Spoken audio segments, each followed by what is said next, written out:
masa silam, kakek dan nenek adalah tiang-tiang ketenangan dalam rumah. Sosok yang suaranya lembut tapi penuh makna. Tatapan mereka penuh kasih tapi syarat nasihat. Mereka bukan hanya pengasuh cucu, mereka adalah penjaga nilai, pemegang obor akhlak yang menuntun keluarga tetap di jalur Allah. Ketika anak-anak rewel, ibunya berkata, "Coba tanya kakekmu." Saat cucu malas salat, nenek berkata lembut, "Nah, nanti kalau sudah tua sepertiku, kamu akan menyesal kalau sekarang tidak rajin ibadah." Assalamualaikum warahmatullahi wabarakatuh. Yang subscribe semoga masuk surga. Amin ya Allah ya Rabbal Alamin. Di ruang tamu rumah-rumah tua Tempo dulu, tak jarang kita temui kakek membaca mushaf, bibirnya komat kamit melantunkan ayat suci. Di sore hari, nenek duduk di beranda, mengajar cucunya membaca Iqra, sambil menyiapkan teh manis dan kue gorengan. Suasana penuh berkah dan adab.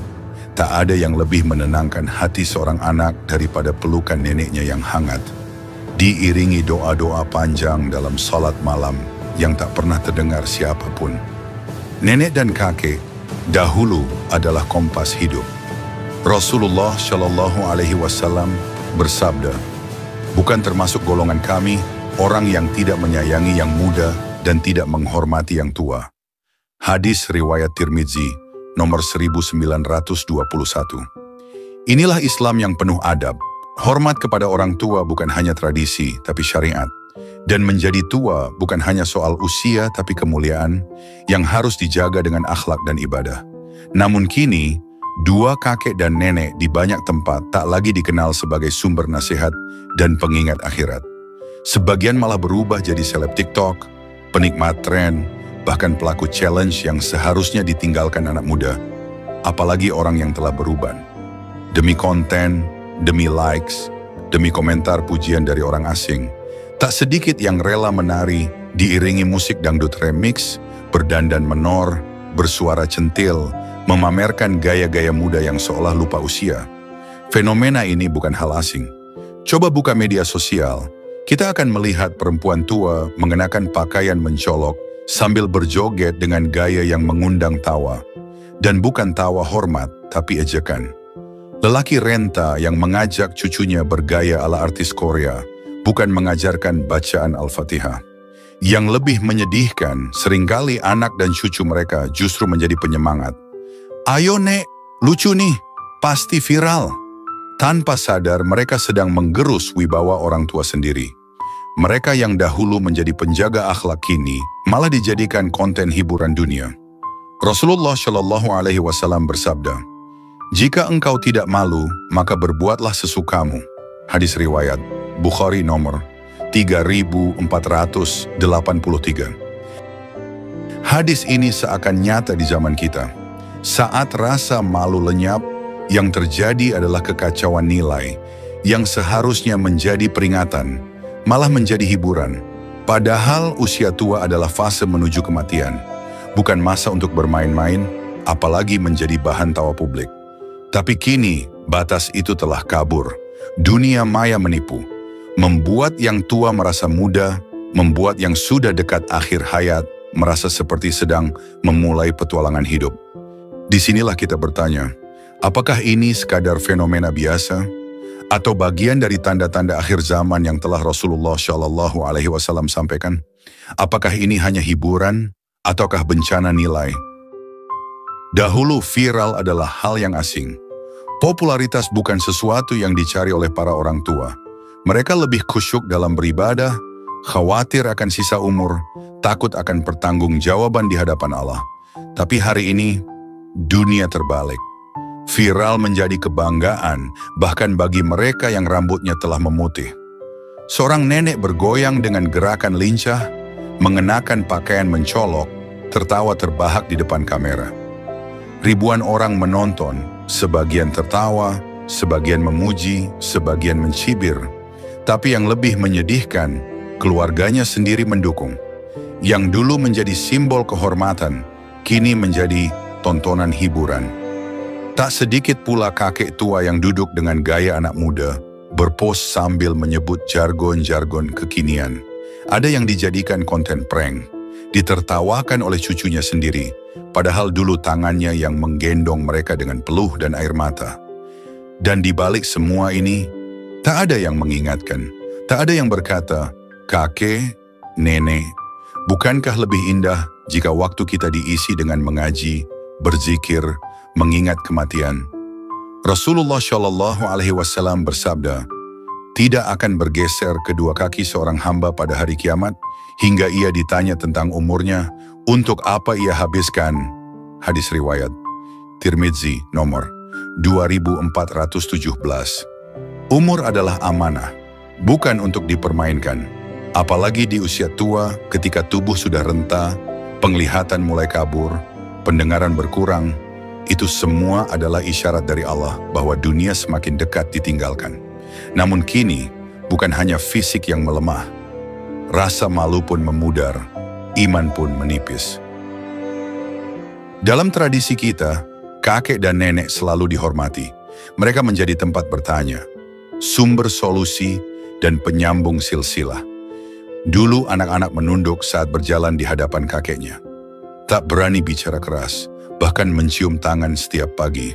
Sekarang, wibawa itu perlahan hilang. Bukan karena anak-anak semakin kurang ajar, tapi karena banyak orang tua yang tak menjaga kehormatannya sendiri. Bagaimana seorang cucu bisa menaruh hormat jika melihat neneknya berceloteh centil di media sosial?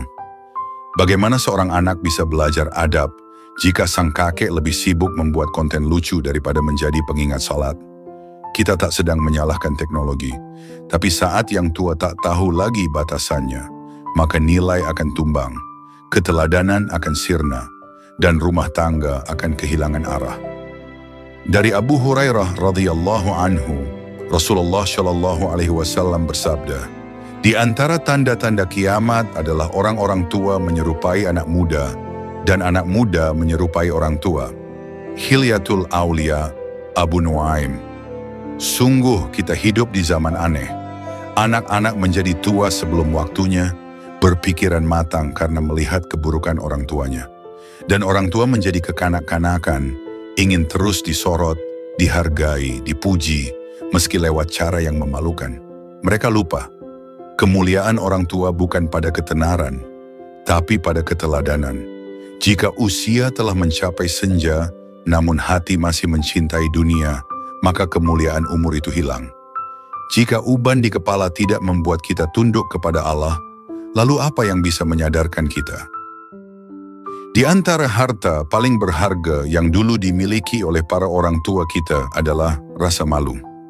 Mereka tak berani berkata sembarangan, berpakaian sembarangan, apalagi bertingkah sembarangan. Malu kepada anak-anaknya, malu kepada tetangganya, dan yang paling penting, malu kepada Allah. Namun hari ini, rasa malu itu seperti kabut yang menguap di tengah siang, menghilang, tersapu oleh nafsu ingin tampil, ingin dikenal, ingin viral. Kakek-kakek dan nenek-nenek yang seharusnya duduk dengan tenang, mengisi sisa usia dengan ibadah, justru sibuk mencari hiburan baru. Berbalas komentar genit di Facebook, joget di TikTok, ikut challenge yang tak patut. Bahkan tak sedikit yang tersenyum lebar ketika dipuji tampil gaul oleh netizen yang bahkan tak dikenalnya.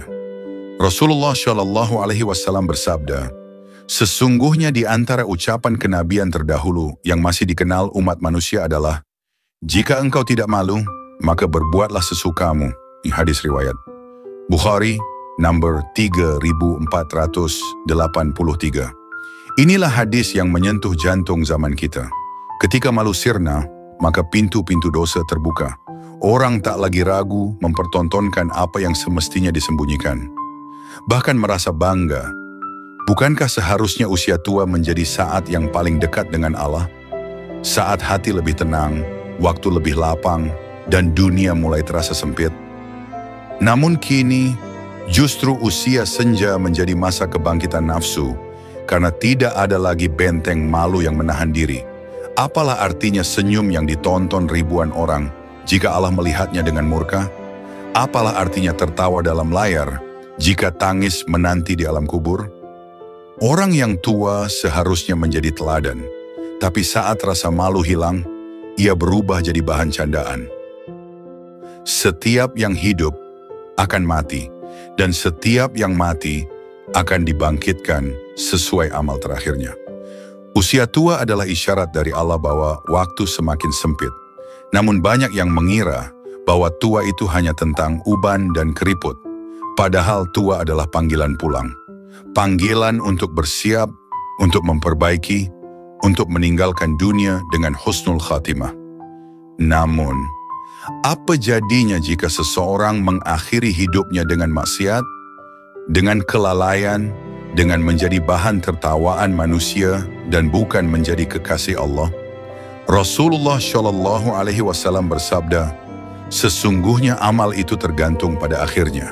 Hadis riwayat Bukhari nomor 6607. Ini adalah peringatan yang mengguncang hati. Kita mungkin dikenal sebagai orang baik, tapi jika akhir hidup kita buruk, itulah yang menjadi penentu nasib akhirat. Maka siapa yang bisa menjamin bahwa nenek yang setiap hari berjoget di TikTok akan mati dalam keadaan berzikir? Siapa pula yang bisa menjamin bahwa kakek yang tertawa karena pujian netizen akan meninggal dalam keadaan sujud? Sungguh, tak ada jaminan. Yang ada hanyalah usaha. Usaha untuk memperbaiki diri, untuk meninggalkan yang sia-sia, untuk memanfaatkan sisa umur sebaik-baiknya. Jika hari ini masih ada waktu, masih ada nafas, maka gunakanlah itu untuk memperbaiki akhir. Karena yang akan dikenang bukan seberapa sering kita viral, tapi bagaimana kita kembali ke hadapan Allah. Wahai para kakek dan nenek, jangan habiskan sisa umur untuk mencari perhatian manusia. Carilah perhatian Allah, sebab dari situlah kita akan diberi tempat kembali, surga atau neraka. Apa yang bisa kita lakukan? Apakah cukup hanya mengeluh di depan layar?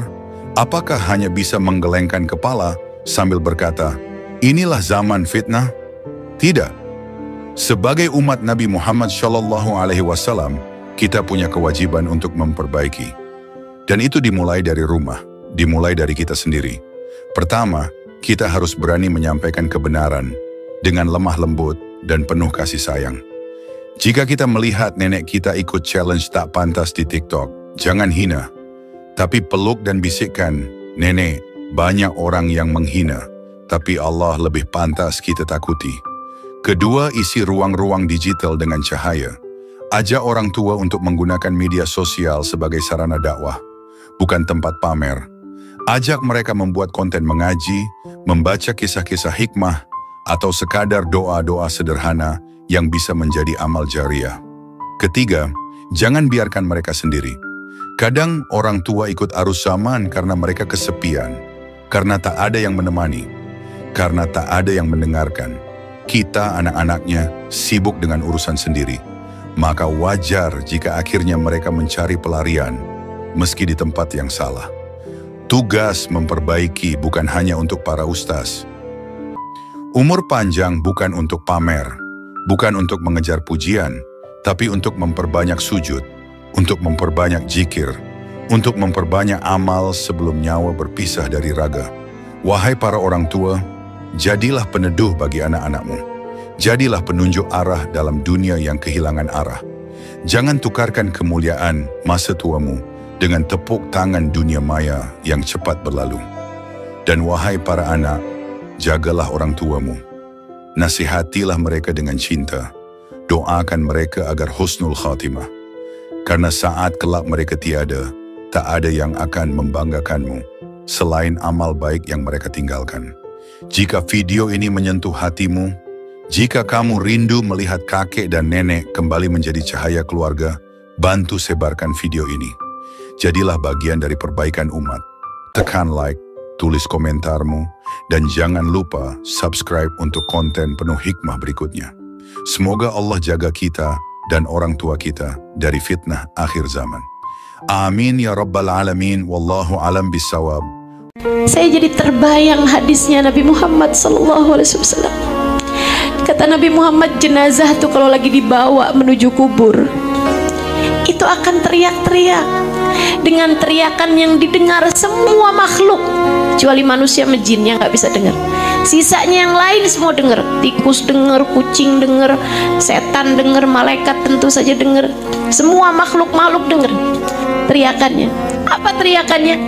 Kalau dia adalah tipe orang yang ketika meninggal dunia Allah tutupkan pintu rahmatnya, Nabi Muhammad gak sebegitu kenal sama dia sehingga tidak berkenan mensyafaatinya ketika dia meninggal dunia. Hidupnya sibuk dunia mulu yang dia pikirin, bahkan iman tercabut dari hatinya di saat sakaratul maut.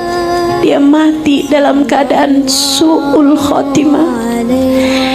Ketika dia dibawa menuju kuburnya, dia berteriak, ya wailakum aina tadhabuna bi irjiuli, kembalikan saya ke rumah, saya nggak mau pergi. Kalian kemana bawa saya? Tolong balikin saya ke rumah saya. Saya nggak mau jauh dari anak saya. Suami saya mencintai saya. Saya akan lakukan apapun buat dia. Tolong balikin saya. Saya punya rumah yang nyaman. Udah saya bangun rumah saya. Balikin saya ke rumah saya. Adakah kamu mau menjadi yang kesekian yang berteriak seperti itu? Kata Nabi Muhammad, atau pemenang-pemenang kehidupan, atau orang-orang yang berhasil melampaui dunia. Dia berhasil lewat dari urusan dunianya, hidup dengan taat, sebab dia tahu ad-dunya sa'ah faj'alha ta'ah. Dia tahu hidup hanyalah sesaat. Dia jadikan saat-saat dalam hidupnya sebagai waktunya untuk mengerjakan taat. Dia tahu hidupnya hanya sebentar, karenanya dia pakai hidupnya itu untuk mendekat kepada kekasih pencipta, baginda Nabi besar Muhammad sallallahu alaihi wa ala alihi wasallam. Maka ia pun berhasil pulang dari dunia ini dengan membawa rahmatnya Allah, dengan membawa cintanya Rasulullah. Maka ketika rohnya dibawa, ketika jasadnya dibawa, saat itu ia pun berteriak-teriak, asri'u bi ila jannati rabbi rahman ghaira ghadban. Cepetan bawa saya, jangan lelet-lelet, ayo buruan, saya udah gak sabar berjumpa Allah yang Maha Rahman. Ia telah menemui saya dengan keridhaan. Segerakan bawa saya, cepetan bawa saya. Saya sudah tak sabar lagi untuk bersama kekasih hati Nabi Muhammad sallallahu alaihi wasallam. Kepada salah satu dari dua kelompok orang ini, kamu akan menjadi salah satu dari keduanya di sisa waktu yang Allah beri padamu. Di sisa waktu yang Allah beri padaku, mari segera memastikan langkah, teman-teman. Wassalamualaikum warahmatullahi wabarakatuh. Dia akan mengucapkan, tak bisa. Tenang. Saya tak bisa tausiah kalau suaranya ribut.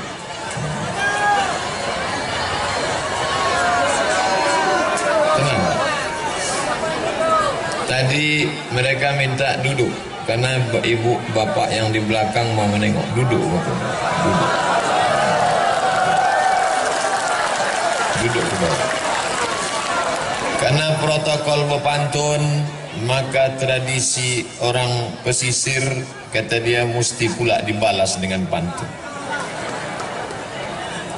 Anak nelayan menangkap kepah. Kepah ditangkap berharga murah. Sudah lama berceramah, baru inilah disambut berkarpet merah.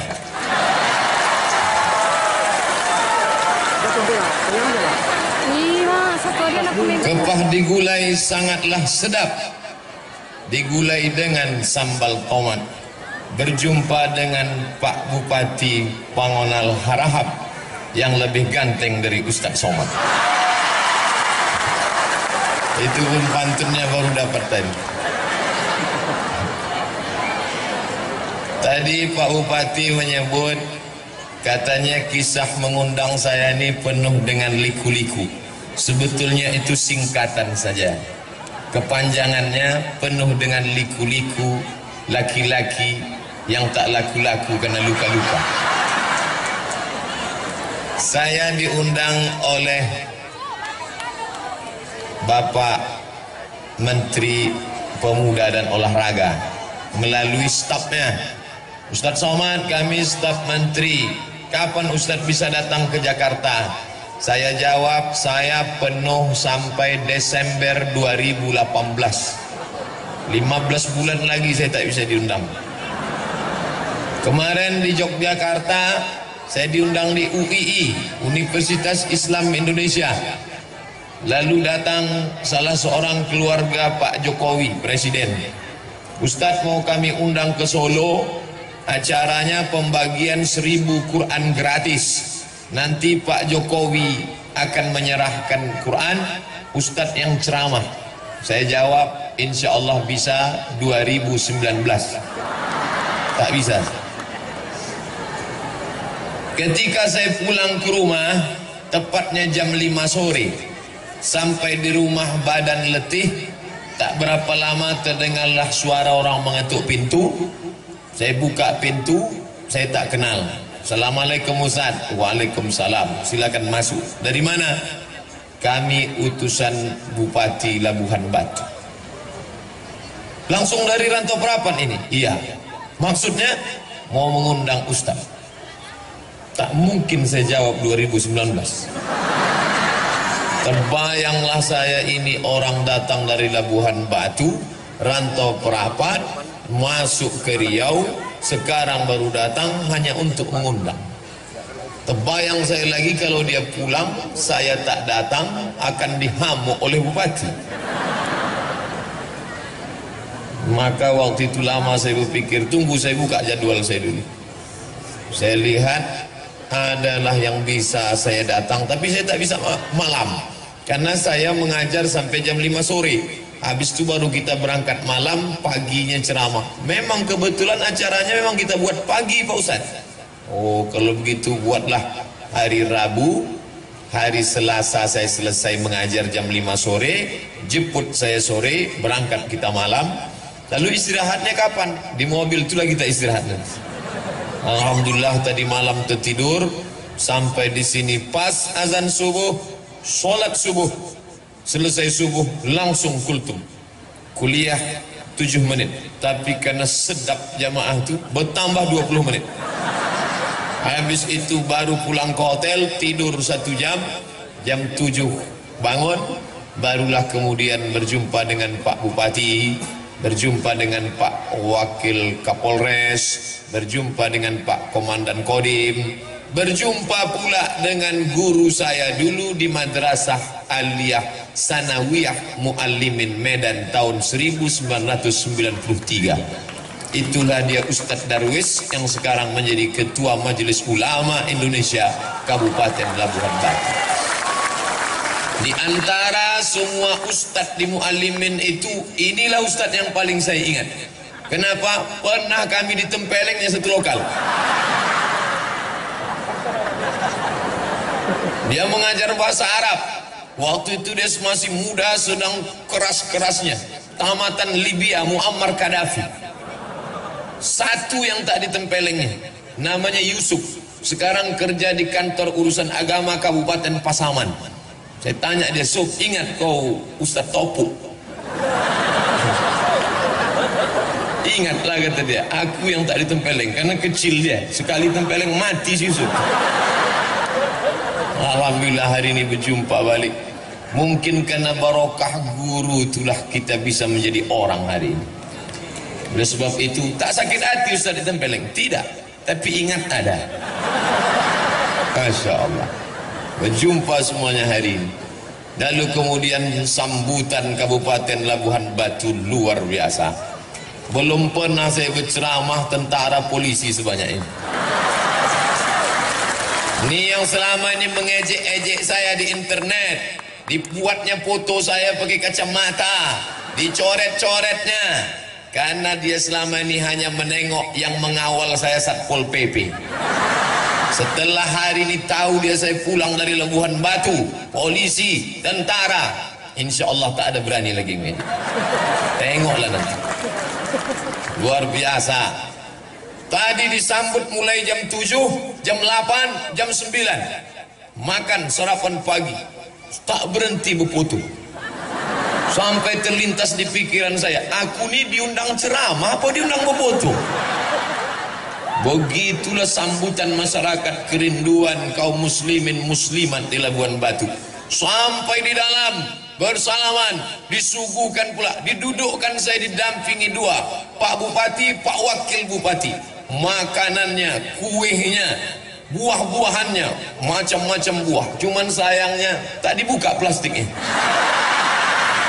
Mana awak mau makan? Luar biasa. Bapak-bapak wakil DPR pula di belakang. Ibu-ibu keluar dari tenda, padahal panas, tapi ternyata cuaca panas tak menghalangi. Kenapa? Hati mereka sejuk. Mudah-mudahan kalau hati ibu sejuk, maka rezeki bertambah. Betul? Kan betul kata bapak. Asal sejuk hati ibu tu, tambahlah pak. Masya Allah, luar biasa. Maka kenapa acara ini terwujud? Karena ada orang yang punya telunjuk. Ini jari ini 5, ada tinggi, ada pendek, ada kurus, ada gemuk. Dia tak sama. Ada yang punya telunjuk. Kalau yang punya telunjuk ini menunjuk, ditunjuknya jalan aspal, jalan aspal, insya Allah berubah jadi aspal besok. Tapi kalau Abdul Somad menunjuk jalan, bertambah lubangnya. Ini telunjuk ni siapa? Ini orang yang punya kekuasaan. Maka yang punya kekuasaan ni mesti orang yang taat beragama sesuai dengan agamanya. Tentu agama Islam, agama kita insya Allah. Allahu Akbar. Hanya menunjuk dia ke atas. Bapak-bapak kalau berfoto kan begini. Allahu Akbar. Datang istrinya bertanya, bang, apa artinya bang tadi? Kaulah yang pertama dan terakhir. Waktu tak ada bininya, apa artinya itu pak? Bertambah satu lagi. Anak-anak gadis, jangan kalian berfoto begini. Ini banyak nih yang foto anak-anak gadis nih. Jangan kalian foto begini. Tahu kan artinya apa? Jadikan aku yang kedua. Jangan. Hati-hati. Dia ajak foto begini. Oh. Ini saya ceritakan bukan saya mau menyombong-nyombongkan diri. Na'udzubillah, tidak. Saya hanya mau menyampaikan ke Ustadz Haji Zaharuddin LC bahwa Ustadz tidak gagal mengundang saya. Beliau ketua Ikatan Alumni Al-Azhar dari Kabupaten Labuan Batu. Beliau mau WA saya, SMS saya bilang aku tak bisa datang. Bukan karena engkau yang mengundang saudaraku, tapi karena aku tak ingin menghapuskan jadwal-jadwal ini. Jadi fitnah nanti. Jangan gara-gara ini rusak hubungan kita sesama Allah, sesama manusia. Tapi rupanya begitulah indahnya. Apa namanya? Ibu-ibu itu mau berfoto, minta izin sebentar. Udah, cukuplah itu ya. Hilang pula bahan awak menengok ke belakang. Maka kalau ada orang punya kekuasaan, tolonglah agama ini dengan kekuasaannya. Saya pulang kuliah dari Maroko tahun 2008. Datanglah 3 orang. 1 pensiunan tentara, 1 pensiunan polisi, 1 pensiunan perusahaan minyak. Selesai saya ceramah, dia datang. Ustadz Abdul Somad, apa yang bisa kami lakukan untuk menggoncang? Apa yang mau digoncang? Tangan pun bergoncang, udah. Kalau mau menggoncangkan negeri ini, ketika kau masih aktif, ketika ada kekuasaan, tolong agama ini dengan kekuasaan. Allahu Akbar. Tahun 1998 saya dapat beasiswa 100 anak Indonesia lulus berangkat ke Al-Azhar Mesir. Dari yang tes 1000 orang, saya termasuk yang 100 itu dapat beasiswa ke Al-Azhar Mesir, tapi ongkos berangkat tanggung sendiri. 1998 krisis moneter, sebelumnya dolar 2000 meletup menjadi 20.000. Duit tak ada. Saya kirimlah proposal ke majelis ulama, ke rumah zakat, badan amil zakat. Akhirnya kakak saya pun dipanggil. Hari ini ikut kakak saya itu dengan mak saya pergi ke masjid untuk ke kantor zakat. Katanya anak kami dikasih zakat, mau berangkat pak. Ya, berapa? Terima aja lah. Dibuka di rumah 200.000. Mau dikirim ke Mesir 200.000, pakai rakit batang pisang lah. Di mana daerahnya nih? Tak boleh disebut nama daerahnya, menjaga kode etik jurnalistik. Cukup ajalah ambil pelajaran. Tapi di Labuhan Batu, ketika kekuasaannya dipegang oleh orang yang paham, bukan dikasih 200.000, akan diberangkatkan 5 anak Labuhan Batu ke Kairo.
آياتنا واستر على عيوبنا واستر على مصائبنا وارفع درجاتنا وزدنا علما نافعا ورزقا واسعا حلالا طيبا وأعمالا صالحا وننور قلوبنا ويسر أمورنا وصاحي أجسادنا دائما حياتنا وزدنا علما نافعا ورزقا واسعا حلالا طيبا وأعمالا صالحا وننور قلوبنا ويسر أمورنا وصالح أجسادنا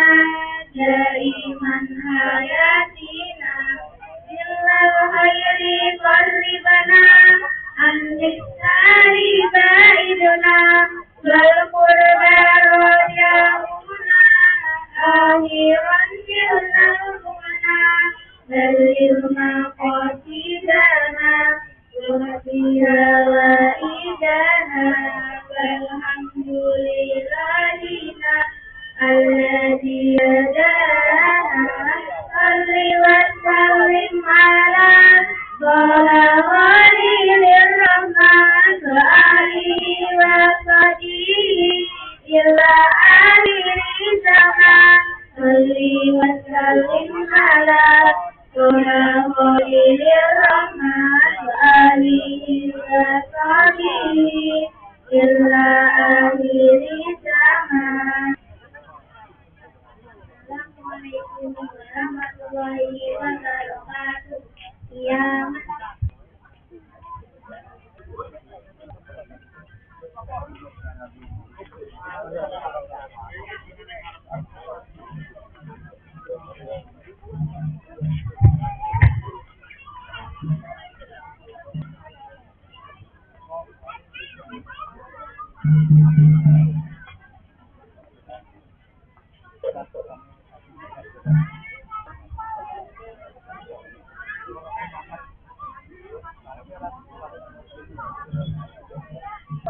Penampilan yang terakhir itu dari kelas 2 Madrasah Diniyah Rodotul Ulum hafalan Aqidatul Awam. Kepadanya dipersilakan.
Aqidatul Awam.